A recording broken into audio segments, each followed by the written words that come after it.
Panginoon, hinihiling ko po na pagpalain ninyo ang taong nanonood at nakikinig ngayon. Pagkalooban niyo po siya ng mabuting kalusugan.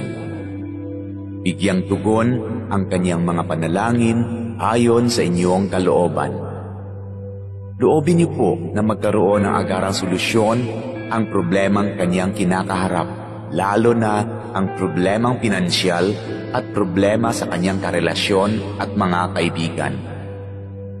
Ilayo niyo po siya sa tukso ng kasalanan at lahat na uri ng kapahamakan.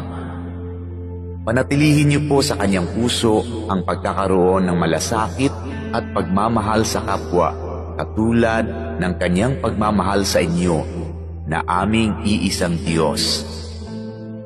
Ito ay aking hinihiling sa pangalan ni Jesus. Amen.